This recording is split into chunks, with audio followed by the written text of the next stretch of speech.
Media से गुफ्तगू। और मीडिया जो है वो एक ऐसा फोरम है जहाँ से गुफ्तगू की जाती है, लेकिन आज आप सबके पास ये मौका है कि आप लोगों के सवालात भी हम बीच बीच में ही लेते रहेंगे ताकि ज़्यादा पार्टिसिपेशन रहे। मैं अपने मेहमानों का मुख्तसर तारुफ़ करवा दूँ आपको, क्योंकि ये सब अपने अपने अंदर एक बहुत बड़ा इंस्टीट्यूशन है और बहुत लंबी जद्दोजहद है इन सब की, जहाँ तक सहाफ़त की अगर हम बात करें उस हवाले से। मेरे साथ मैं सबसे पहले तारुफ़ करवाना चाहूँगी, मेरे साथ मौजूद हैं दो चांडियो साहब, बहुत सीनियर सहाफ़ी हैं, ब्यूरो चीफ़ हैं इस वक्त टाइम न्यूज़ के। उनके साथ तशरीफ़ रखते हैं एक और बहुत बड़ा सिंधी सहाफ़त का नाम, और इन्होंने तो सहाफ़त के नाम पे जेलें भी काटी हैं और बहुत बड़ी जद्दोजहद रही है इनकी, सुहेल सांगी साहब। उनके साथ तशरीफ़ रखते हैं शकील सोमरो साहब, ये भी ब्यूरो चीफ़ हैं इस वक्त लेकिन KTN न्यूज़ के। और उनके साथ तशरीफ़ रखते हैं मंजूर शेख साहब, सीनियर जर्नलिस्ट हैं, एंकर हैं और इनका भी सहाफ़त में बहुत बड़ा किरदार है। अच्छा, और भी कुछ सहाफ़ी हमें बीच बीच में ज्वाइन करते रहेंगे तो हम उनको स्टेज पर बुलाते रहेंगे। मैं सबसे पहले सिंधी मीडिया के हवाले से बात करना चाहूँगी और सबसे पहला सवाल मैं सुहेल सांगी साहब आपसे पूछना चाहूँगी कि वैसे तो ये सवाल तमाम तर हमारे मेहमानों के लिए है, लेकिन क्या आज का मीडिया हमारे माशरे के मसाइल की सही अक्कासी कर रहा है या नहीं? आपकी क्या राय है इस बारे में? देखें, इसमें सबसे पहली बात तो ये कि मीडिया जो पिछले तकरीबन 2.5-3 साल से एक बहरान का शिकार है, वो बहुत ही मल्टी डायमेंशनल है और उसमें एक बहुत बड़ी ट्रांसफॉर्मेशन है, एक जिसको हम कह लें कि तब्दील हो रहा है। और वो उस ट्रांसफॉर्मेशन का आप जो कह रहे हैं कि उसको ठीक से उसकी अक्कासी करता है या नहीं, तो उस ट्रांसफॉर्मेशन को आप ज़रा नज़र में रखें कि उसका वैसे मीडिया इटसेल्फ अपने उस जो उसका एसेंस है उसमें होता ही अर्बन है, शहरी होता है, लेकिन पिछले इस पूरे बहरान में ये सूरत हाल बनी कि जो रूरल एरियाज़ थे, जो हमारे छोटे शहर थे, वो जो हैं ज़्यादा नज़रअंदाज हुए। हमारी मेन स्ट्रीम मीडिया ने हमारे छोटे शहरों से यहाँ तक कि हमारे सिंध का जो दूसरा बड़ा शहर है हैदराबाद, वहाँ पर भी अपने जो तकरीबन 10 के करीब ब्यूरो जो हैं वो बंद कर दिए। तो ये सूरत हाल फिर ज़ाहिर है कि नीचे अजला तक भी गई। तो इससे आप अंदाज़ा कर सकते हैं कि जब मीडिया, हमारा मेन स्ट्रीम मीडिया ख़ास तौर पर, वो जब इन चीज़ों की तरफ उसकी तवज्जो ही नहीं जा रही है या वो उनकी लेस प्रायोरिटी में चले गए हैं, तो लिहाजा हम ये कैसे कह सकते हैं कि उसको मीडिया जो है उसकी अक्कासी कर रहा है, नहीं कर रहा है। एक तो इसका ये आस्पेक्ट है। एक दूसरा बहुत बड़ा दिलचस्प आस्पेक्ट है कि या तो हम कहते रहते हैं कि नेशनल नैरेटिव और पता नहीं क्या क्या बोलते रहते हैं हमारे बहुत बड़े बड़े इदारे, बड़े बड़े लोग, और मुझे समझ में नहीं आता कि जब हम हैदराबाद की, सखर की, टंडो बागो की या मेहड़ की या थर की या रतोदेरो की, वहाँ की हम चीज़ों को नहीं करेंगे और न आप उनके तकालीफ को मीडिया पर बयान करेंगे, न आपकी बात जो है वहाँ तक आप पहुँचाएंगे, तो आप किस तरह का एक मीडिया का पूरा एक सिस्टम चला रहे हो। तो मैं समझता हूँ कि ये सिर्फ ये कहने से कि एक हमें जो है वो नेशनल नैरेटिव बनाना चाहिए, लेकिन प्रैक्टिकली आपने जो पॉलिसी बनाई हुई है उस पॉलिसी के नतीजे में जो चीज़ें हो रही हैं वो पूरी की पूरी ये हो रही है कि और लोग मार्जिनलाइज हो रहे हैं और इलाके जो हैं ज़्यादा और पीछे चले जा रहे हैं। आप उनको जो है वो national so called national integration उसकी तरफ जो आप उसकी तरफ जोड़ नहीं रहे, तो ये एक बहुत ही बड़ी एक तकलीफदेह सूरत हाल है। तो मैं समझता हूँ कि उसमें पूरे का पूरा अगर मीडिया इसको ठीक से नहीं कर रहा है तो उसमें बहुत बड़ा हिस्सा वो जो हमारे हुकूमत की और स्टेट की पॉलिसियों का है। अच्छा, बिल्कुल सोहेल साहब ने सही कहा। शकील, मैं आपकी तरफ आऊँगी, आप भी ब्यूरो चीफ़ हैं और सोहेल साहब ये कह रहे हैं जो कि हम भी देखते हैं कि बड़े बड़े सिटीज़ में जो है सिंध के वो ब्यूरोज़ बंद हो गए हैं, तो क्या इसका इम्पैक्ट वाकई इस बात के ऊपर आया है कि अब हम ट्रू रिप्रेजेंट कर नहीं पा रहे? एक बहुत बड़ा रीज़न सिर्फ ये है या वाकई कहीं विल में भी हमें कमी नज़र आती है, खुद अपनी हमारी प्रायोरिटीज़ चेंज हो गई हैं? एक तो जो सोहेल साहब ने कहा कि एक जनरल क्राइसिस है, पूरा मीडिया जो है वो एक बहरान के फेज़ से गुज़र रहा है, तो उसमें ज़ाहिर है सिंधी मीडिया भी उससे बाहर नहीं है। और दूसरी बात सिंधी मीडिया का जो हम ये कहते हैं कि नेशनल मीडिया में कि ये रीजनल मीडिया का टैग लगाया जाता है, जबकि सिंधी मीडिया मोर प्रोग्रेसिव रहा है और रूरल एरियाज़ तक आप देखें या जो अर्बनाइजेशन हो रही है उसमें सिंधी मीडिया का बहुत बड़ा एक रोल बनता है। और मेरे ख्याल में सिंधी मीडिया के हाँ भी उस तरह के क्राइसिस हैं, काफ़ी जगहों पर जो ब्यूरो ऑफिसेज हैं वो बंद हो चुकी हैं।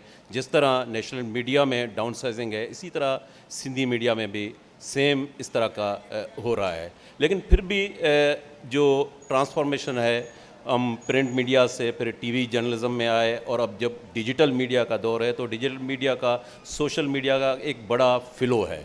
ज़ाहिर है उस फ़्लो को एक बड़ा चैलेंज है, तो सिंधी मीडिया उस फ़्लो को उसको भी चैलेंज को फेस कर रहा है। और इस वक्त सिंधी मीडिया इतने सारे बहुत सारे क्राइसिस के बावजूद सिंधी मीडिया जो है वो एडवांस तौर पर आगे जा रहा है और जनरली एक कंट्रोल मीडिया का दौर है। मीडिया को कंट्रोल किया जा रहा है, जिस तरह अदलिया को कंट्रोल किया जा रहा है, जिस तरह पार्लियामेंट को कंट्रोल किया जा रहा है। और वहाँ से हम कहते हैं कि कंट्रोल डेमोक्रेसी है, तो कंट्रोल डेमोक्रेसी के जो डेमोक्रेसी के पिलर हैं उसमें एक मीडिया भी है। जनरल जब वो मेन स्ट्रीम मीडिया कंट्रोल होता है तो वहाँ पर सिंधी मीडिया को भाई उसी तरह कंट्रोल किया जाता है। शकील, आपकी बात से मैं एग्री ज़रूर करूँगी कि जाहिर सी बात है मीडिया कंट्रोल भी है, लेकिन इसके बारे में हम फर्दर बात करेंगे। मैं दो चांडियो साहब आपके पास आना चाहूँगी। यहाँ पे हम बचपन से सुनते आ रहे हैं कि पाकिस्तान इस वक्त तारीख़ के एक इंतहाई नाजुक दौर से गुजर रहा है, बचपन से सुनते आ रहे हैं। इसी तरह मुझे लगता है कि मैंने जब से अपना मीडिया करियर शुरू किया उसके 2-3 साल के बाद से ये सुनना शुरू कर दिया कि मीडिया भी जो है वो उस वक्त एक बहरान से गुजर रहा है।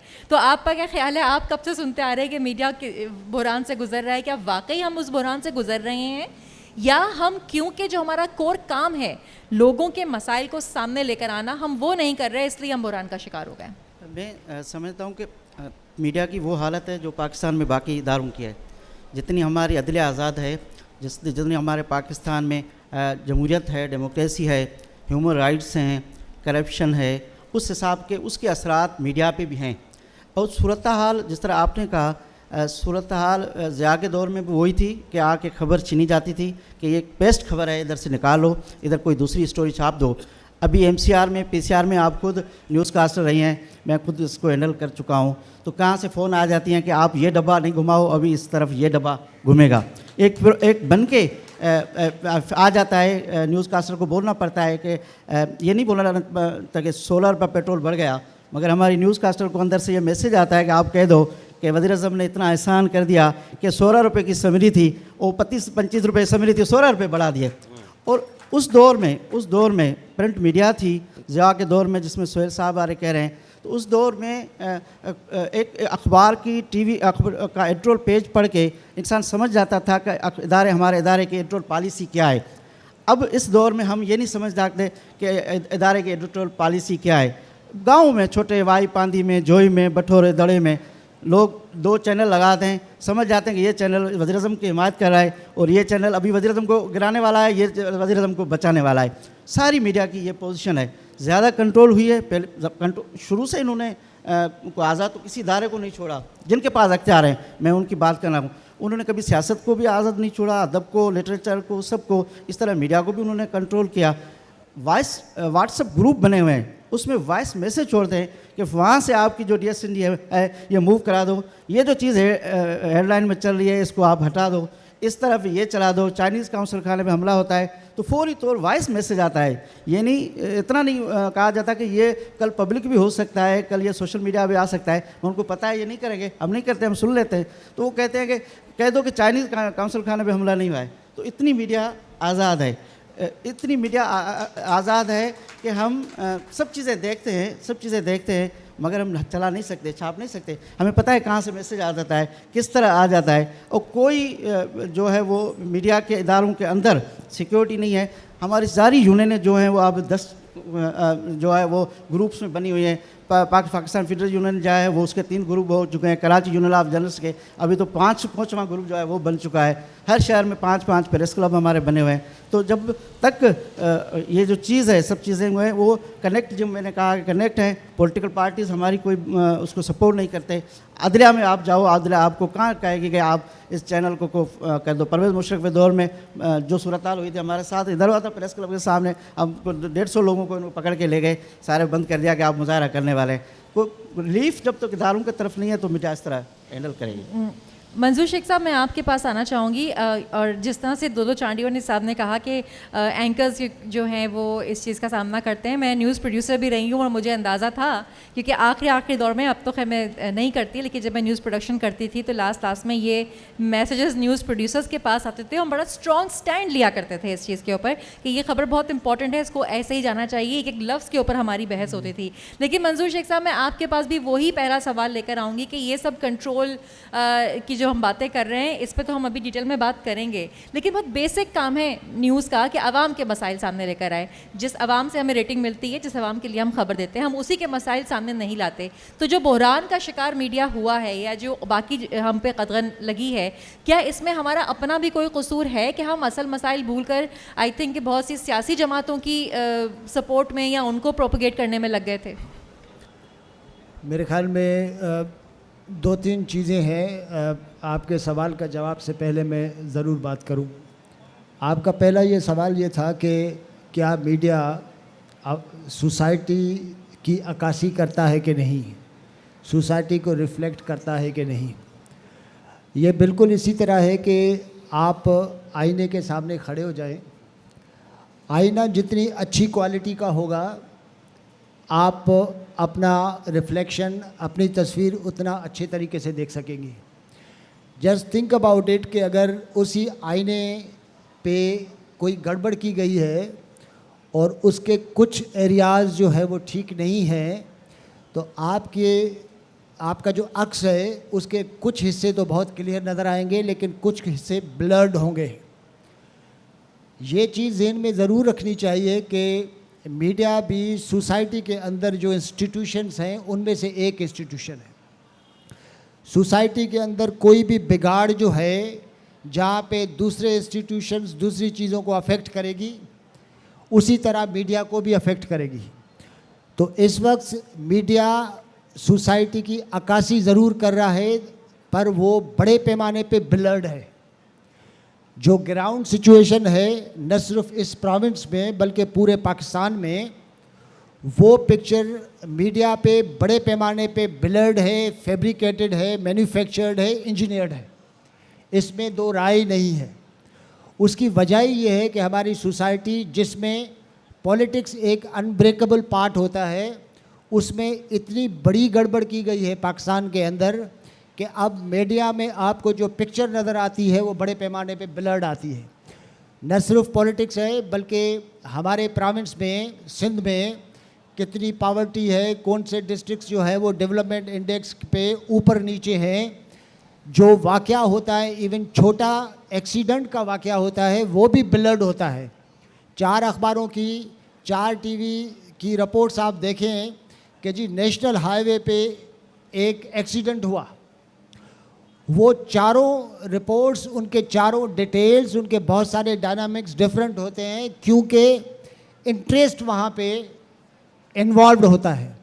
और वो इंटरेस्ट क्या होता है? वहाँ के लोकल रिपोर्टर का हो सकता है, वहाँ के डिस्ट्रिक्ट एडमिनिस्ट्रेशन का हो सकता है, जो बंदा एक्सीडेंट में इन्वॉल्व है उसका इंटरेस्ट इन्वॉल्व हो सकता है, इवन अखबारी या टीवी के मालकान जो हैं उनका इंटरेस्ट इन्वॉल्व होता है कि ये खबर हिट किसको करती है।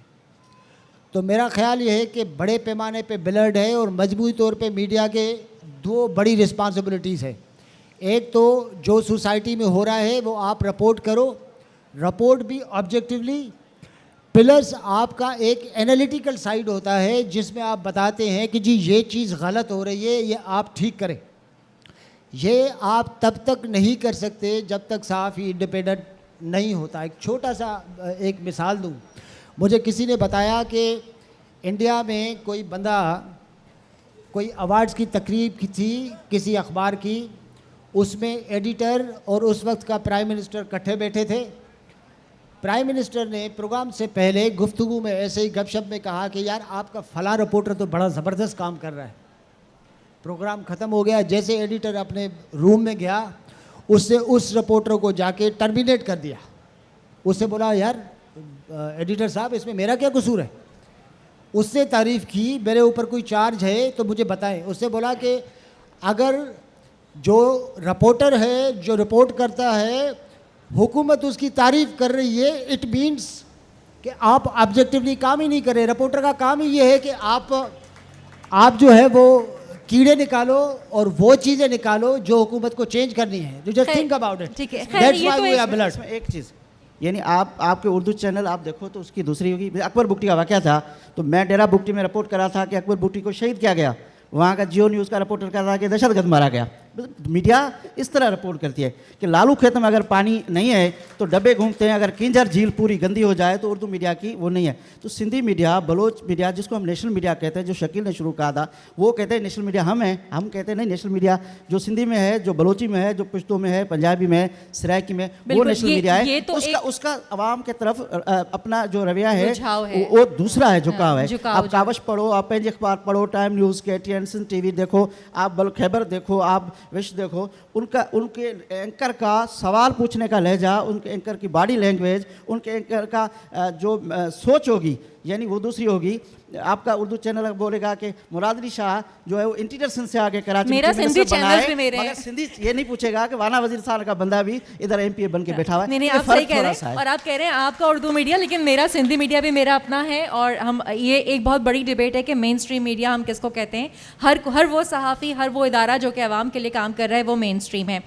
मैं आपकी बात ज़रूर उठाऊंगी और मैं वही बात कहना चाह रही थी। अब मैं सुहेल साहब आपसे और शकील आपसे ये सवाल कर लूँगी और यहाँ बड़ी तालियाँ बज रही हैं। आप लोग अपने सवाल तैयार रखें क्योंकि थोड़ी देर में मैं आप लोगों के पास आने वाली हूँ ताकि हम आपके सवाल भी ले सकें। ये जो बात कर रहे हैं कि मीडिया ब्लर है, अपने अपने इंटरेस्ट होते हैं, तो मेरा पहला सवाल ही आपसे यही था कि हम तो हमेशा एक जगह पे इल्ज़ाम लगा देते हैं ना कि जी यहाँ से पाबंदी है, हमें कंट्रोल किया जा रहा है, लेकिन अवामी मसाइल जो हैं, ये जो हमारे अपने इंटरेस्ट हैं, हम उनको तो एड्रेस कर सकते हैं ना, उन पर तो कोई पाबंदी नहीं है, तो हम उनको एड्रेस करना क्यों भूल जाते हैं? हम क्यों सिर्फ और सिर्फ प्रेस कॉन्फ्रेंसेस ही दिखा रहे होते हैं? शकील आपसे शुरू करूँगी क्योंकि आप इस वक्त ब्यूरो चीफ हैं और आप भी, मुझे यकीन है कि बहुत सारी प्रेस कॉन्फ्रेंसेस दिखाते होंगे। अब जो पब्लिक के इश्यूज़ हैं, अब मिसिंग पर्सनस का इशू बलूचिस्तान में, सिंध में, वो पब्लिक का इशू है, लेकिन वो हम नहीं उठा सकते। लेकिन यहाँ ट्रांसपोर्ट के जो मसाइल हैं, हेल्थ के मसाइल हैं, सेहत, मैं उस पे आ रहा हूँ। ये इन पे तो आप आवाज़ उठा सकते हैं ना। पॉलिटिसाइज इतना किया गया है कि बाहर से कौन से इश्यूज आपको दिखाने हैं, रिपोर्ट करने हैं, बाहर से वो कंट्रोल। एक दौर में जब जनरल ज़िया की आमरीत का दौर था तो सिंध में ड्रामा जो थे वो जंगल, दीवारें इस तरह के दिखाए गए जैसे उसमें डिकॉयट, धाड़ेल दिखाया जाए, तो वो बाहर से कंट्रोल किया जा रहा था। तो अब जब डीपोलिटिसाइज आप सोसाइटी को करेंगे, सोसाइटी के जैसे मंजूर साहब ने कहा कि सब सेक्शन अफेक्ट होंगे, तो मीडिया भी अफेक्ट होगी। हम as it is social media पे मिसिंग पर्सनस की रैलीज होंगी, हम एज इट इज़ नहीं दिखा सकते, जबकि वो भी पब्लिक के इश्यूज होते हैं। अब इस तरह के वो चीज़ें जब दिखाएंगे, जैसे डीपोलिटिसाइज, टॉक शो में आप बैठते हैं, टॉक शोज में आप टारगेट किसको करते हैं? पॉलिटिशियंस को करते हैं, तो वो उस पर कोई कदगन नहीं है। तो डीपोलिटिसाइज करें पूरी सोसाइटी को, कोई कदगन नहीं। जब एक्चुअल इशू होंगे आप वो नहीं दिखा सकते, एक ये कड़वा सच है। दूसरा, हम यहाँ सिंधी मीडिया में एक बहुत सिंध की वहदत का एक सेंसिटिव इशू है, वो पब्लिक का इशू है। जब आप कहते हैं कराची और सिंध, तो उस पर पूरा सिंध भड़क उठता है, लेकिन वो एक पब्लिक का इशू है ना। जब सिंधी मीडिया इस तरह, वो उर्दू मीडिया उसको दिखाती है, तो इस तरह के जो सेंसिटिव इशू है, जज़ायर का इशू हुआ, कालाबाग डैम का इशू हुआ, पानी के इशू हुआ, NFC अवार्ड के इशू हुए, तो ये डायरेक्ट पब्लिक को इफ़ेक्ट करते हैं। हम दिखा सकते हैं कि थर में जो है वो कहता गया, वो भी रिपोर्ट होता है। काफ़ी ऐसे इश्यूज़ होते हैं जिसमें जानबूझकर वो वहाँ ऊपर से कंट्रोल होता है कि आप एज इट इज़ वो दिखा नहीं सकते, और ये बिहेवियर हमें चेंज करना पड़ेगा। जब तक ये चेंज नहीं होगा, मीडिया इंडिपेंडेंट नहीं है। जब मीडिया इंडिपेंडेंट नहीं है तो पार्लियामेंट इंडिपेंडेंट नहीं है, अदलिया इंडिपेंडेंट नहीं है, पूरी सोसाइटी इंडिपेंडेंट नहीं है। आप लोगों से मैं सवाल लेना चाहूँगी, हमारे पास माइक है, ठीक, कोई सवाल करना चाह रहे? जी, यहाँ से सवाल है, और मैं सवाल इसलिए बीच में ले रही हूँ कि फिर बाद में जो है हमें बड़ी शिकायत मिल रही होती है कि जी सवालात नहीं आ रहे, तो मैं चाह रही हूँ कि आप लोगों का भी जो है हम इनपुट साथ साथ देते जाएं। पहले वहाँ माइक दे दीजिए, वहाँ से एक हाथ उठा है। मेरा नाम दीदार हुसैन है और मैं एक लॉ का स्टूडेंट हूँ। सर ये कंट्रोल करने वाले कौन है और वॉइस मैसेज करने वाले कौन है? आपने कहा कि media is the reflection of society. What ever is shown in media it is a part of society. तो क्या हमारे सोसाइटी में अगर किसी ड्रामे में दिखाया जाता है कि कोई नस्वारी बंदा है तो वो पठान होगा, और कोई बड़े मूँछों वाला है और नौरोज़ी सैंडल उसने पहना हुआ है, या कोई नौकर है उसको सही उर्दू नहीं आती तो वो सिंधी है, क्या या सारे बैठे हुए लोग सिंधी बलोची या पश्तून है वो नस्वारी देते हैं या उनको उर्दू नहीं आती? तो is it the part of society और you are showing one sidedly? ठीक है, सही, आपका सवाल आ गया है, लेकिन आपने जो पहली बात कही कि कौन रोकता है, तो उस पर मैं सिर्फ आपको यही कर सकती हूँ कि सर के आपको पता नहीं है कौन रोकता है. जी, थैंक यू. नाम बता दीजिए और कोई एक सवाल. मोहम्मद अली मेरा नाम है, मैं जर्नलिस्ट हूँ. मुंहिंजो सुवाल है सब दोस्त मथे जेके वेठा आहिनि उन्हनि खां, त असां सॼे मुआशिरे जो आवाज़ु उथारियूं था पर असां पंहिंजो आवाज़ु उथारे नथा सघूं. इहो छो? असांजो तंज़ीमूं, असां सिर्फ़ु तंज़ीमुनि ते ॾोह था ॾियूं. छा अॼु सोशल मीडिया सॼी तब्दीली न आंदी आहे? असां पंहिंजे पाण खे पाण तब्दील छो नथा कयूं? असां मीडिया ते पंहिंजो आवाज़ पाण छो नथा उथारियूं? मोहम्मद अली, आपका बहुत वैलिड सवाल है, इस पर ज़रूर आएंगे. एक माइक प्लीज़ यहाँ दे दीजिए. जिब्रान ज़ेब, इंतहाई मुख़्तसर सवाल. पहिरियों त आउं सलाम पेश कंदुसि अधे दोधे चांडे खे जंहिं एॾी जुरत करे अहिड़ियूं ॻाल्हियूं कयूं. मां सम्झां थो त को सहाफ़ी हींअर ताईं त कंहिं स्टेज ते न कयूं. मुंहिंजो सोहेल सांगी साहिब खां हिकिड़ो सुवालु आहे. पाण सोहेल सांगी साहिब जो शागिर्दु आहियां. मैस कम्युनिकेशन जे रिलेटेड इथिक्स मीडिया जा अॼुकल्ह साईं ॾिठो वञे थो त आउं टीवी चैनल जो को नालो नथो खणा, अक्सर रेटिंग जे चकर में वायरल ख़बरूं ग़लति हली वञनि थियूं, जंहिंजो असांजी सोसाइटी ते जेको असरु पवे थो हिकिड़ो उहो. जी, ॿियो त इन शयुनि खे कीअं कंट्रोल कजे? रिपोर्टर जंहिं तरीक़े सां एग्रेसिव थी रिपोर्टिंग कनि था उन ते बि असांजे सोसाइटी ते जेको असरु पए थो, जॾहिं त ख़बर एॾी वॾी न आहे पर एग्रेसिव थी जेको माण्हुनि खे परेशान कयो थो वञे, त इनखे तव्हां इथिक्स में जर्नलिज़म में कीअं था ॾिसो? अहमद शाह साहब, प्रेसिडेंट आर्ट्स काउंसिल. मेरा एक छोटा सा सवाल है. मैं 40 साल से मीडिया को देख रहा हूँ. मदर अब्बास, हम वसतुल्लाह यूनिवर्सिटी से साथ निकले. पहले मीडिया में जो दोस्त हमारे आते थे, मैं जर्नलिज्म ज्वाइन करना चाहता था लेकिन मज़हर को 500 रुपये तनख्वाह मिलती थी, मेरा 10,000 ख़र्चा था. बेईमानी मैं करना नहीं चाहता था. पहले सहाफ़ी आता था शुरू में ये समझ के जैसे कोई पैगम्बरी पेशा है या ये कॉज है, तो अब कितना कॉम्प्रोमाइज़ हो गया. दूसरा मेरा सवाल असल में यह है कि जब से डिजिटल और सोशल मीडिया आया है तो जिसको आप मेन स्ट्रीम मीडिया कहते हैं, आपका प्रिंट या टीवी क्या ऑब्सलीट नहीं होता जा रहा?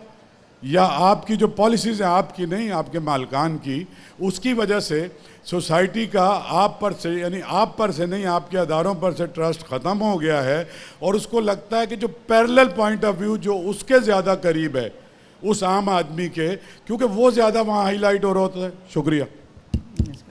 जी, आई थिंक सबसे पहले तो जिब्रान ने सवाल किया, सोहेल साहब आपसे किया था, तो अगर आप काइंडली उसका जवाब दे दें.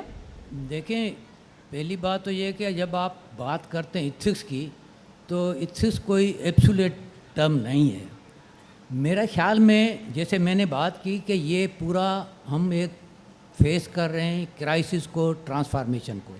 ये ट्रांसफॉर्मेशन खुद जर्नलिज्म में भी है, ये ट्रांसफॉर्मेशन खुद जर्नलिस्ट में भी है, सहाफ़ी में भी है और सहाफ़त में भी है. एक तो बात या आप यहाँ पर उसको ठीक से मतलब हमें समझने की ज़रूरत है. दूसरे नंबर जो चीज़ है वो ये कि ये पूरा क्राइसिस जो जनरेट हुआ उसको थोड़ा सा आप देखें. मीडिया में जो पाकिस्तान पहला बड़ा क्राइसिस तब हुआ था जब बांग्लादेश बना और यहाँ पर करनाफली का जो कागज़ आना बंद हुआ. अगर मेरे एज ग्रुप के लोग जो भी होंगे या बाकियों ने कहीं देखा होगा तो बड़े नीले पीले किस कागज़ों पर अखबार छपते थे. तो भुट्टो साहब जब आए तो उन्होंने, आई थिंक इट वाज 72, तो उन्होंने जो है वो पोलैंड से जो है कागज़ इंपोर्ट किया और अखबारात को एक क्राइसिस से निकाला. तो मीडिया जो है बेसिकली बहुत एक हमारे मुआशरे का अहम पार्ट होता है, इंटेलेक्चुअली भी और उसमें एक नॉलेज और अवेयरनेस के हवाले से भी. तो एक बिल्कुल इसी तरह की एक इंडस्ट्री है जिस तरह से हम ये कह सकते हैं ये टेक्सटाइल की या फूड की जैसे इंडस्ट्री है. ये हमारे ये जो दिमाग को जो फूड चाहिए उसको उसकी इंडस्ट्री है, उसको भी इसी तरह से स्टेट को जो है उसमें इन्वेस्ट करना चाहिए. अब हुआ क्या है कि ख़ास तौर पर ये 2017-18 में मुख्तलिफ़ चीज़ें हुई. डॉन लीग्स का आपको किस्सा याद होगा, उसके बाद जो है हमारे चीफ जस्टिस साकिब निसार साहब आते हैं, तो उन्होंने आकर के लठ मारी और उन्हें बुनियाद बनाया इस चीज़ को कि भाई ये जो पॉलिटिकल लोगों के जो तस्वीरों और नामों के साथ इश्तिहार छपते हैं ये गवर्नमेंट के फंड से नहीं हूँ वगैरह वगैरह। नतीजा क्या हुआ कि नतीजा ये हुआ कि 2018 से लेकर के अब 2020 तक आप देखें कि ख़ास तौर पर हमारी फेडरल गवर्नमेंट और बहुत सारे प्रोविंसेस में भी, सिंध गवर्नमेंट में थोड़ा सा उसने हल्का हाथ रखा, बाकी सब ने जो है खासी गड़बड़ की। नतीजा क्या हुआ कि बहुत सारे तकरीबन कोई 7 अरब रुपए से ज़्यादा पैसे मीडिया के फंस गए, इश्तिहारात आना बंद हो गए, एक पूरी ये बात चली। असल किस्सा ये कि ये पूरा हमारे पास जो मॉडल है ये चेंज करना चाह रहे हैं, कोई मीडिया का मॉडल कोई इस तरह का, जिस तरह का मॉडल कोई चीन में हो, कोई सऊदीया में हो, मलेशिया में हो या किसी और जगह पर हो वगैरह वगैरह। तो उस तरफ ये धकेलना चाह रहे हैं, हमारी गवर्नमेंट चाह रही है, और उसी के नतीजे में मालकान तो ये कह रहे हैं भाई आपको तो पैसा चाहिए ना, तो इश्तिहारात आप कुछ भी लोगों को रिपोर्ट न करें, बाकी इश्तिहारात वगैरह ये तो ठीक है आते जाते रहेंगे। तो यहाँ पर बहुत सारी चीज़ें, जैसे अहमद शाह साहब ने कहा कि चीज़ें बहुत सारी कंप्रोमाइज़ हो जाती हैं, और ये कंप्रोमाइज़ वहाँ से होना शुरू होती है। मालकान का और मीडिया में जो काम करने वाले हमारे जैसे जो मज़दूर हैं, इनके मसाइल जो एक साथ भी हैं अलग अलग भी हैं। एक साथ इस हद तक हैं कि हमें जो एक्सप्रेशन की फ्रीडम चाहिए, हमें जो है प्रोफेशनल फ्रीडम चाहिए, ये है। और उनका जो मसला है कि हुकूमत उनको पैसे देकर ये कहती है नहीं तुम्हारा हम काम चला देंगे, तो ऐसा नहीं है। हम जो इनहेरिट कर रहे हैं बेसिकली, हम ब्रिटिश पीरियड का जो अंग्रेज़ों ने जो है यहाँ मीडिया दिया, अंग्रेज़ों ने यहाँ पर जो है डेमोक्रेसी या पार्लियामेंट जो भी है वो वहाँ पर उन्होंने इंट्रोड्यूस की। तो कल को आकर के जो हमें ये कहते हैं कि ये सदारती निज़ाम नाफिज करेंगे, तो भाई हमारे सब कॉन्टिनेंट में जो पॉलिटिकल सिस्टम है वो पॉलिटिकल पार्टीज़ का और पार्लियामेंट्री सिस्टम है। यहाँ पर कोई सदारती या अयूब खान वाला लोकल डेमोक्रेसी वाला ये सब तजुर्बे फेल हो चुके हैं। तो यही चीज़ जो है उस पर भी लागू होती है, जो हमारे मीडिया का सिस्टम है उस पर भी। अच्छा, मीनवाइल हमें मज़हर अब्बास साहब ज्वाइन कर चुके हैं, और मज़हर अब्बास साहब जो हैं वो he is again a very senior journalist, और आई थिंक हम जब भी इनके बारे में बात करते हैं तो हमेशा ये बात करते हैं कि किसी भी चीज़ के बारे में बात करनी हो, मज़हर साहब का एनालिसिस जो है वो बड़ा स्ट्रॉन्ग होता है। मज़हर साहब, अहमद शाह साहब ने जो सवाल किया है मैं चाहूँगी कि आप उसके ऊपर भी थोड़ी राय दे दें। और एक सवाल जो है यहाँ से आया था कि हम सबके लिए तो आवाज़ उठाते हैं लेकिन ख़ुद अपने लिए आवाज़ नहीं उठाते, और हम इस सेशन को इंटरेक्टिव और शॉर्ट रख रहे हैं, तो हम चाहेंगे कि जल्दी जल्दी जो है हम इन बातों का जवाब आपसे ले सकें। हम अपने लिए आवाज़ उठाते हैं लेकिन हमारी आवाज़ छपती नहीं है, ना टेलीविज़न पे आती है। लिहाजा इसका सिंपल सा जवाब तो ये है कि दफ्तर के अंदर भी दफ्तर के बाहर भी अपने लिए, अपने हुकूक़ के लिए आवाज़ उठाने की जब बात आती है तो वही मालिक जो आज़ादी सहाफ़त के लिए हमारे शाना बशाना लड़ना चाहता है, वो जब हुकूक़ की बात आती है तो वो उस तरह की तौजीहात पेश करता है जिस तरह की तौजी अभी सुहेल सांगी साहब ने पेश की। माज़रत के साथ 100% भी अगर इश्तिहारात की रकूम मालिक को दे दी जाए तब भी वो कारकुनों को नहीं देगा। ये बात बहुत वाज़ेह है, क्योंकि मीडिया का मॉडल ही ऐसे बनाया गया है कि जिसमें कारकुन को एक हारी समझा जाता है, उससे काम लिया जाता है, उससे इश्तिहारात मंगवाए जाते हैं, उससे वज़ीर आला हाउस और वज़रा के पास बेचकर ख़बर नहीं चाहिए होती है, उन्हें इश्तिहार चाहिए होता है। इस तरह ग्रोथ हुई है पाकिस्तान की सहाफ़त की, और इसी वजह से मैं या हमारी जो तंजीमें हैं वो हमेशा से एक डिमांड करती रही हैं, इस मुल्क में मिनिस्ट्री ऑफ इंफॉर्मेशन को ख़त्म कर दें, डिसइंफॉर्मेशन ख़त्म हो जाएगी। इसलिए कि ये जो मिनिस्ट्री है ये करप्शन का सबसे मौसर ज़रिया है। इसके ज़रिए हज़ारों की तादाद में डिक्लेरेशन जो इशू हुए हैं उसमें 50% कम से कम, शायद इससे भी ज़्यादा हो, डिक्लेरेशन उन इंफॉर्मेशन ऑफिसर्स के होते हैं। और बहुत से अखबारात उस वक्त निकलते हैं जब उन्हें इश्तिहार मिलता है, जब इश्तिहार नहीं मिलता तो वो अखबार की इशाअत नहीं होती। ये बहुत बड़ी कॉन्स्पिरेसी है। जहाँ तक अहमद शाह ने डिजिटल मीडिया की बात की, देखिए प्रिंट मीडिया दुनिया भर में जितना भी ऑब्सलीट हो जाए, प्रिंट मीडिया की अपनी ताकत रहेगी,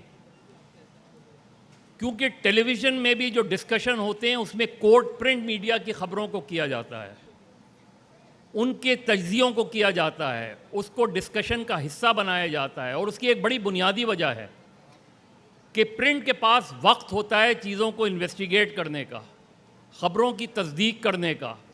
और जब ख़बर छपती है, और दुनिया में ये तब्दीली आई है कि चूँकि अब फर्स्ट इन्फॉर्मेशन जो होती है वो आपको टेलीविज़न से मिल जाती है, वो आपको डिजिटल मीडिया से मिल जाती है, लेकिन जब वो अखबार की फॉर्म में आती है, और दुनिया में ये तब्दीली आई है, हमारे यहाँ उस तरह अभी नहीं आई है, वो उसको ज़्यादा डिटेल से देते हैं, ज़्यादा तफसील से देते हैं उस खबर को इन्वेस्टिगेट करके देते हैं। और इसीलिए अब फ्रंट पेजेस पे अगर आप डॉन वगैरह में देखें तो उसमें एनालिटिकल पीस ज़्यादा छपते हैं कि उस खबर को इन्वेस्टिगेट करके, ताकि वो बहस का मज़ीद हिस्सा बना जाए। तो प्रिंट की अपनी अहमियत मौजूद है। डिजिटल का जो प्रॉब्लम है और उसका और जो मेन स्ट्रीम मीडिया है, कि मेन स्ट्रीम मीडिया जब सोशल मीडिया जो है एक अनएडिटेड मीडिया है, वो एक तरीके से फर्स्ट इन्फॉर्मेशन रिपोर्ट होती है, हो सकता है वो गलत भी हो सकता है वो सही भी हो। जो मेन स्ट्रीम मीडिया जब सोशल मीडिया से उस खबर को उठाता है तो उसका फ़र्ज़ है कि उसको वेरीफाई करे, एज इट इज़ ना उठा के चला दे। जब आप एज इट इज़ उठा के चला देते हैं और वो ख़बर बाउंस बैक करती है तो फिर ज़िम्मेदारी से आप बरीउज़्ज़िम्मा नहीं हो सकते, क्योंकि आपने लोगों के जहन तक पहुंचना होता है। जब लोग देखते हैं कि ये चीज़ इतने बड़े चैनल पे आ रही है तो ये दुरुस्त होगी।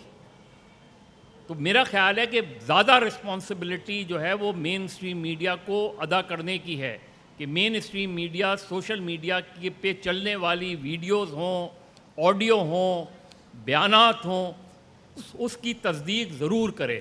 मज़र एक चीज़ मैं ज़रूर पूछना चाहूँगी यहाँ पे और बात को आगे बढ़ाऊँगी कि ठीक है, ये बात तो हम आप सब फेस करते ही हैं कि कुछ भी हो जाए, कितने भी पैसे आ जाएं, शायद वो पास ऑन नहीं होते। लेकिन फिर मैं अहमद शाह साहब के सवाल से आऊँगी कि बहुत से सहाफ़ी हैं जिनको हमने देखा कि वो कहाँ से कहाँ पहुँच गए, और अब anchor driven society, anchor driven journalism होता जा रहा है। तो चाहिए साहब मैं आपकी दोनों ही चीज़ें देखिए, दोनों ही चीज़ें, एक तो सहाफ़ियों को सियासत का बहुत शौक़ हो गया है। अच्छा, मैं हमारे सहाफ़ी सियासतदान बनना चाहते हैं बहुत से, इसमें कोई हर्ज नहीं है, आप अगर सियासत का शोबा इख्तियार करें, लेकिन ये नहीं हो सकता सहाफ़त में रहते हुए सियासी बनना चाहते हैं। सहाफ़त को सीढ़ी के तौर पे इस्तेमाल किया जाए। ठीक है, चांडियो साहब कुछ कहना चाह रहे थे। उस जिस सवाल का, एक तो पहले जो मालकान थे वो मालकान थे जिनकी दाल रोटी उस मीडिया से चलती थी। उसके बाद जो मालकान आए, किसी का फैसलाबाद में गेह का कारखाना है तो उसने चैनल खोल दिया, किसी ने सिगरेट वाले ने खोल लिया, किसी ने क्या खोला। अच्छा, वो खुद आए इस काम से थे कि मीडिया जो था वो उनको दाल रोटी उनका नहीं था, उनको कुछ और मकसद हासिल करने थे और फ़ायदे हासिल करने थे, तो उन्होंने एक चैनल खोल दिया, अखबार खोल दिया। अच्छा, उनको बंदे भी वो चाहिए थे, उनको मदर अब्बास या दो चांडियों जैसे बंदे थोड़ी चाहिए जो कमा के थे, हम किसी थाने से या कहीं से पैसे लेके दे, तो उनको भी इस तरह बंदे चाहिए थे जो उनकी उस ख्वाहिशात, उस मकसद को पूरा करें, फिर उनको वो आगे ले आए। उसकी बहुत सारे जर्नलिस्ट आज भी पैदल चलते हैं, सबके पास पैसे नहीं है। शाह साहब को पता है कि हम सब लोग को भी कच्चू आबादियों में रहते हैं, तो हर किसी के पास नहीं है।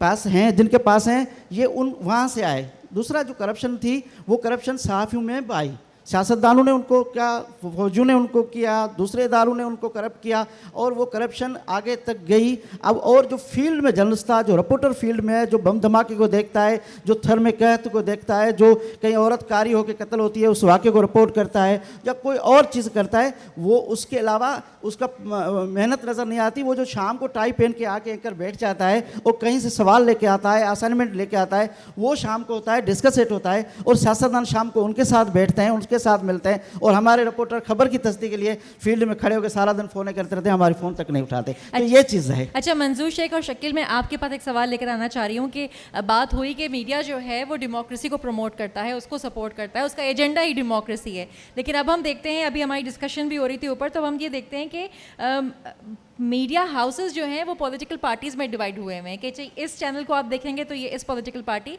या उसको देखेंगे तो वो दूसरी पॉलिटिकल पार्टी, पर विद इन द चैनल्स भी हम देखते हैं कि जो सहाफ़ी हैं या जो एंकर पर्सनस हैं वो भी डिवाइडेड हैं। तो क्या हम पॉलिटिकल पार्टीज़ के स्पेशल रिप्रेजेंटेटिव्स को प्रमोट कर रहे हैं, सपोर्ट कर रहे हैं और अपना एजेंडा भूल गए? मदर साहब ने जो एक बात कही ना कि जी सहाफ़ियों को सियासत करने का शौक़ हो गया है, थोड़ा सा इसमें मैं तदीम करूं मदर साहब के इजाज़त से। बात पॉलिटिशियन होने में दिलचस्पी या सियासतदान होने में दिलचस्पी नहीं है। बेसिकली बहुत सारे सहाफ़ी ये चाहते हैं कि जी हम पावर स्ट्रक्चर का हिस्सा बने, वहाँ एक जगह का मैसेज दूसरी जगह पे अगर मैं पहुँचाऊँ तो I am gonna be a great journalist, right. मेरा ये ख्याल है कि ये सहाफ़ी का ये काम ही नहीं है। सहाफ़ी should be so vigilant and so active कि वो ये रिपोर्ट कर सकता है कि दो पॉलिटिकल पार्टीज़ के दरमियान या दो इत्तेहादों के दरमियान क्या मूव्स हो रहे हैं, सो दैट मैं लोगों को बता सकूं और उसका एनालिसिस कर सकूं। मैं बीइंग ए जर्नलिस्ट, मेरी रिस्पांसिबिलिटी ये है कि टीवी पे बैठ के मैं एनालिसिस करूं। मैं अगर पार्टी बन गया तो आई कैनॉट बी कोई, मैं एनालिस्ट नहीं हो सकता, फ्रैंकली स्पीकिंग, नंबर वन पे। दूसरी बात ये है कि ये सारा जो चक्कर है उसके साथ एक और चीज़ कनेक्टेड है, आप जहन में ज़रूर रखें। सहाफ़ी जब पावर स्ट्रक्चर का हिस्सा बनेगा, जाके घुसेगा, तो जाहिर है कि वहाँ से जो फाइनेंशियल फ़ायदे हैं वो तो सहाफ़ी को मिलेंगे ना, क्यों नहीं मिलेंगे। मैं एक चीज़ वसूख से कह सकता हूँ, आप लोग कोई भी जाके इसको इन्वेस्टिगेट करे, पाकिस्तान के तकरीबन सारे डिस्ट्रिक्ट्स, सिंध के हवाले से तो मैं 100% जो है वो मैं दावा कर सकता हूँ कि हर डिस्ट्रिक्ट में होता क्या है, पुलिस का चीफ होता है, आपका जो है वो हेल्थ डिपार्टमेंट के लिए DHO होता है, लोकल पॉलिटिशियन है, MPA MNA, एक पूरा एक गैंग बना है हर डिस्ट्रिक्ट में, और उस गैंग का एक इम्पॉर्टेंट हिस्सा जो है वो जर्नलिस्ट है, राइट। तो मैं बिल्कुल आपकी बात समझ गई और मैं इसी को लेके शकील की तरफ आना चाहूँगी। अच्छा, पर्चियाँ जो हैं वो सिर्फ, या वो जो मैसेजेस जो हैं वो सिर्फ इदारों में नहीं आते, यहाँ पे भी आते हैं। मेरे पास आ चुका है कि हमारे पास टाइम शॉर्ट रह गया है। शकील, ये जो काली भेड़ें हैं, ठीक है, इनको आइडेंटिफाई करना भी तो हमारा ही काम है ना, हम वो क्यों नहीं कर पाते हैं? अच्छा, इस पाकिस्तान के पूरे कल्चर में जो पॉलिटिकल सिस्टम है, जो कंट्रोल डेमोक्रेसी का सिस्टम है, उसमें क्रिमिनल जो माफियाज हैं उनको जानबूझकर प्रोमोट किया जा रहा है, उनको प्रोमोशन जानबूझकर दी जा रही है, और उसका हिस्सा एक करप्ट माफिया जर्नलिस्ट भी उसमें शामिल हो चुके हैं। क्योंकि जो क्रिमिनल माफिया है उससे डील करना आसान होता है, निगोशिएट करना आसान होता है। आप प्रोफेशनल इंस्टीट्यूशन की बात करें, मालकान बिलियनियर्स कहाँ से कहाँ पहुँच चुके हैं, उनके बिजनेस जो है पाकिस्तान से निकलकर पूरी दुनिया में फैलते जा रहे हैं, लेकिन आज भी जो कस्बे में एक तालका रिपोर्टर है उसको सैलरी नहीं दी जाती। ये एक फैक्ट है। जब उसको आप सैलरी जब आप उसको नहीं देंगे तो उनके इंडिविजुअल इंटरेस्ट होंगे। अब क्या हो रहा है, अब जब हम चीफ मिनिस्टर के पास जाते हैं इंटरव्यू करने तो खबर नहीं लेने जाते, हम अपनी PR सेटल करने जाते हैं। हमारी कोशिश होती है कि किसी तरह CM से, गवर्नर से, मिनिस्टर से मेरी PR सेटल हो, आधा हिस्सा मालकान को जाए, आधा हिस्सा मेरी जेब में जाए। ये सच है। ये क्यों हुआ है? ये इस तरह हुआ है जब आपने डेमोक्रेसी के इंस्टीट्यूशन को बाहर ऊपर से कंट्रोल करना शुरू किया है, तो तब से ये पूरी, अब क्या हुआ है सोसाइटी में नीचे तक, हम हमारी फैमिलीज तक, हमारी बेटी सवाल करेगी, हमारा बेटा सवाल करेगी। ये करप्शन को इतना प्रमोट किया गया है। जो लोग हैं, जो इन्फ्लुएंशियल हैं, जो पावर रखते हैं, असल में वो क्रिमिनल माफिया से डील करते हैं, वो इजी होता है। एक रियल पॉलिटिशियन से डील करना मुश्किल होता है। एक रियल जर्नलिस्ट जो है वो अपनी सहाफत करता है, उससे कंट्रोल करना वो मुश्किल होता है। तो यहाँ पाकिस्तान के अंदर इस तरह का कुछ हो रहा है और हमें सबको आवाज़ उठानी पड़ेगी। अगर नहीं उठाएंगे तो ये जो माफियाज हैं, हम कल आप निशाना बन सकती हैं, आज मैं निशाना बन सकता हूं, कल सोहेल, मज़हर, मंजूर, दो हम सब इसका निशाना और बन मेरे सकते ख्याल से हैं। पाकिस्तान में बहुत से सहाफ़ी जो हैं वो निशाना बने भी हैं। पाकिस्तान जो है वो दुनिया में ख़तरनाक तरीन मुल्क तस्वुर किया जाता है अगर हम जर्नलिस्ट की सिक्योरिटी और सेफ्टी की बात करें, लेकिन ये तमाम के तमाम वो जिहादी सहाफ़ी बैठे हुए हैं जिन्होंने इसको कहते हैं ना कि इसके पिलर्स बन के असल सहाफ़त को जो है वो मेंटेन रखा है। वहाँ बहुत ज़ोरों शोर से एक हाथ उठ रहा है, आई थिंक वो एक सवाल ले लेते हैं, लेकिन साथ साथ मैं थोड़ा सा और भी आगे बढ़ूँगी अगर वहाँ पे माइक दिया जा सके तो। मैडम मेरा सवाल ये है कि अक्सर और बेशतर मैंने देखा है मीडिया वाले क्रिमिनल्स को हीरो बनाते हैं, जबकि राव अनवर ने एक टेररिस्ट को गिरफ्तार करने गया, टारगेट किलर को गिरफ्तार करने गया, राव अनवर को मुअत्तल किया। मीडिया ने यह सवाल क्यों नहीं उठाया कि ख्वाजा इज़हारुल हसन एक दहशतगर्द है, एमक्यूएम दहशतगर्द है, एमक्यूएम लंदन हो, एमक्यूएम पाकिस्तान हो, दोनों दहशतगर्द हैं, तो क्यों नहीं आप लोग इस पे आवाज उठाते? पीछे इन दो खवातीन को प्लीज दे दीजिए। मेरा नाम ससी है और मैं खुद एक जर्नलिस्ट की बेटी हूँ।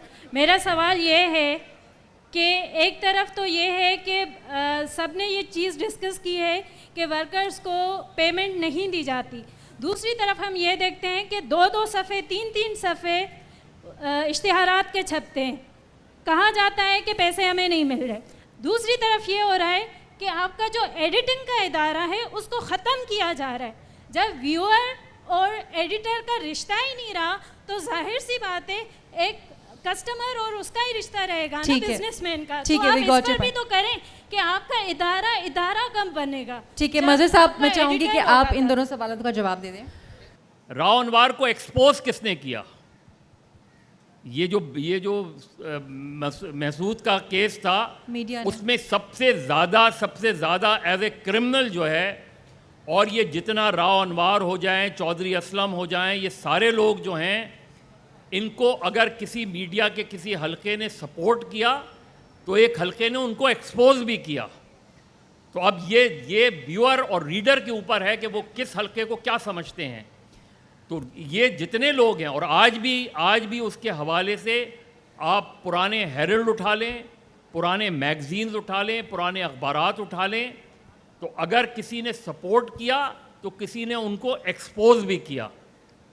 दूसरा जो हमारी जर्नलिस्ट की बेटी हैं उन्होंने सवाल किया, बड़ा बुनियादी सवाल है कि अगर इदारों से एडिटर ख़त्म हो जाएंगे तो फिर वो इदारा जो है वो सिर्फ डायरेक्टर मार्केटिंग चलाएगा, वो चैनल सिर्फ डायरेक्टर मार्केटिंग चलाएंगे, और उनके जो इंटरेस्ट हैं वो ज़ाहिर है वो मार्केट के इंटरेस्ट ज़्यादा होते हैं।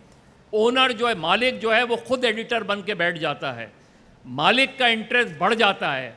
वरना एक ज़माने में एडिटर्स वो होते थे कि जो साल में शायद एक मरतबा वज़ीर आज़म से मिलते थे, बाकी किसी लेवल से उनको मुलाकात, जैसे जजेस का होता था उसी तरह एडिटर का होता था कि वो हर जगह पब्लिक रिलेशन नहीं किया करते थे। आज हमें सीएम हाउस ले लें, आप मिनिस्टर का कोई रिसेप्शन ले लें, उसमें भी वो मालिक नज़र आता है। और ये मैं वो नाम की बात है, अभी हमारे दोस्त शेख ने बात की, 1977 का इलेक्शन जनरल ज़ियाउल हक ने जो अक्टूबर 1977 का इलेक्शन मुलतवी किया, वो इस मुल्क के 5 नामवर कॉलम नवीसों के कहने पर मुलतवी किया। इस मुल्क के 5 नामवर कॉलम नवीसों के कहने पर मुलतवी किया, जिनमें मुजीबुर रहमान शामी शामिल हैं, जिसमें अल्ताफ़ हुसैन कुरैशी शामिल हैं, जिसमें मुस्तफ़ा सादिक शामिल हैं, और 2 और लोग थे, और इन सब की सरपरस्ती मजीद निज़ामी साहब कर रहे थे। और ये वाक़या मुझे ख़ुद जब मैंने इस वाक़े को रिपोर्ट किया था और कहा था, तो मुजीबुर रहमान शामी ने मुझसे ना सिर्फ एतराफ़ किया इस बात का, बल्कि उन्होंने वो वाक़या भी सुनाया कि उन्होंने कहा कि जब ये रिपोर्ट आने लगी कि पीपल्स पार्टी इलेक्शन जीत रही है, तो फिर हम लोग मजीद निज़ामी साहब के पास गए और हमने कहा कि ज़ियाउल हक से बात करें कि इलेक्शन मुलतवी कर दिए जाएं। मजीद निज़ामी साहब ने ज़ियाउल हक से बात की, ज़ियाउल हक लाहौर आए, उस दिन बेगम नुसरत भुट्टो का जलसा था, और जिस जगह ये मुलाकात हुई उसके शीशे के पीछे ही वो जलसागाह थी। ज़ियाउल हक ने कहा कि मैं कैसे मुलतवी कर दूं, मैंने कमिटमेंट की हुई है 90 रोज़ की, तो राय अम्मा क्या कहेगी। तो उस पर मौजूद कॉलम नवीसों ने कहा कि राय अम्मा तो वो है जो आपको शीशे से पीछे नज़र आ रही है, लेकिन अगर इलेक्शन मुलतवी हो गए तो राय अम्मा हम बनाएंगे। तो जहां इस मुल्क के नामवर कॉलम नवीस सहाफ़ी इस हद तक चले जाएं, उस मुल्क में ना जमहूरियत पनप सकती है और ना सियासत। Thank you Mazhar. असल में ये मौजू ऐसा है कि इससे हम सब बहुत क्लोजली कनेक्टेड होंगे। टाइम अप हो चुका है बिल्कुल। आई एम श्योर कि हम बाद में इस डिस्कशन को कंटिन्यू कर सकेंगे, लेकिन आई थिंक अगर मैं इसका कंक्लूजन निकालूं तो वो अहमद शाह ने जो बात कही, आई थिंक वही है कि पहले सहाफ़त एक कॉज था, एक मकसद था उसका। अब हम उस कॉज पर कॉम्प्रोमाइज़ कर गए हैं, शायद इसलिए इस पूरी इंडस्ट्री को भी हम देख रहे हैं कि वो एक बैकवर्ड ट्रेंड में जा रही है। आप तमाम लोगों का बहुत बहुत शुक्रिया। हमेशा जब भी आप लोगों के साथ बैठते हैं तो हम कुछ सीख कर उठते हैं यहाँ से। चांडियो साहब आपका, सुहेल साहब आपका, शकील आपका, मंजूर आपका और मज़हर अब्बास साहब आपका बहुत बहुत शुक्रिया।